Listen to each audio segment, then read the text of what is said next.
such an English book. So I was slightly surprised when they cast George Clooney and Meryl Streep in the leading roles. I'm delighted. I think they've done the most fantastic job.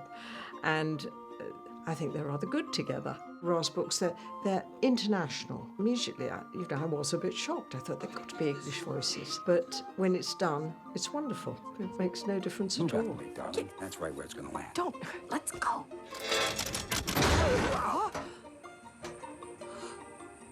No, it just falls straight right down. Whew.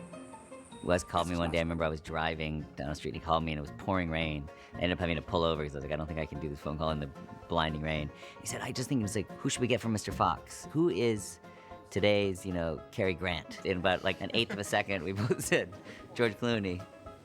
Are you scared of wolves? Scared? No. I have a phobia of them. Well, I have a thing about thunder. Why? That's stupid. George Clooney personifies exactly the type of role. He has the right amount of charming and sort of sly. At the same time, he can be a little self-deprecating, if he wants to be. It's so inspiring for animators to have a voice like that to work with, because when you start with the color and the nuance that's in his voice, and then they're completely inspired. They can do even greater things. I'm going to tape this for my records, so don't make a lot of sounds. I mean, stop rocking. The thing about George is he can be humorous and funny at the same time as he's cool. I think that's what we needed from Mr. Fox, for people to kind of love him, but also know that he's a little bit flawed, and to laugh at him, but also be with him. And that's a delicate balance, especially in animation. We recorded the voices in kind of an unconventional way, which was we went to a farm and kind of got a group together, and he was happy to do that, which I really appreciated, because we were able to kind of do what I set out to do in terms of the way the performances would be recorded. And it made it fun. Wes's dream was to keep the actors as close together as possible with one microphone and have them run around and act out these scenes, so you could get people out of breath, overlapping each other, things that happen in real movies that you tend not to see typically in animated films because things are done so separately. If the foxes are digging a hole, Wes got us on the ground and actually had us digging in the ground. And the microphone is going like this everywhere. And I mean, if you had filmed us from a distance doing the scenes to this movie, you'd think it was really funny and entertaining. Do you really think you want to cuss with me? Cuss you. How'd you like your cussing paws ripped off? I will cuss you in half.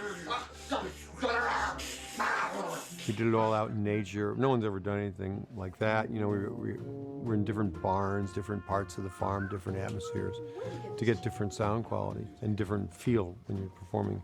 You can tell when you read a script, the guy who wrote this is going to direct it. He knows exactly what he wants to do. So I felt that way about it from the beginning, that I just sort of suspended any disbelief. It was a good leap on my part. I think it's a wonderful movie. Well, I guess we should probably split into a certain number of groups and start doing something, right? And all the movies are wonderful. And I've gotten to work with some wonderful actors. He selects great actors to work with. Just on the other side of this mineral deposit. Follow me. I'm gonna lose my temper now. Well, when we heard that we had the possibility of getting Meryl Streep for the film, everyone was just so excited, because she's sort of the quintessential mom. Like, she's got such a lovely, warm, caring voice, and yet also, this character has a real independent spirit. She's a bohemian sort of painter, and really thinks for herself. And so the strength that Meryl also brought to the role was really, just so important. The thing with Meryl Streep is she's obviously sort of the most highly thought of actress on the planet. But when we're there to do the scene together, she's perfectly happy to start, acting crazy to see if this helps to bring it to life. And, making sounds and just pretending, using her imagination in some recording studio. They were looking at this thing on the page and saying, let's try it again, and now she's kind of yelling and acting like an animal. And the result is you get something very alive. You really are kind of a quote-unquote fantastic fox. I try. She has a beautiful voice, and she really knows how to use it. You really get everything you're hoping for with somebody like that. Do you think I'm an athlete? What are you talking about? Well, I think I'm an athlete, and sometimes I feel like you guys don't see me that way. What's the subtext here? Well, my character, Ash, I'm the son of George Clooney and Meryl Streep. Right? Obviously. Go. Ah, Raza! Watch this, Dad! Well. Good jump, Ash. Remember to keep your tail tucked. He doesn't really know who he is, and he wants his father's love and his mother's love, but really his father's love and approval. I want to be a great athlete like my dad. I want to be smart like him. I want to be a fox. I want to be a man fox.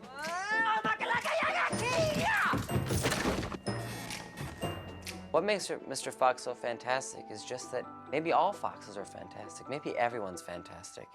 You just have to realize you're fantastic. When you're a teenager, you feel so odd and awkward, and you feel ashamed or weird about things and being who you are, and it turns out that's what makes you great. I can fit through there. You wanna know why? Why? Because I'm little. We're all naturally born with some kind of a weird gift. You know, you can chew through wood, and you're small enough to scurry through a hole, and these are all things that make us unique and different and odd and also special and beautiful. But there's something kind of fantastic about that, isn't there?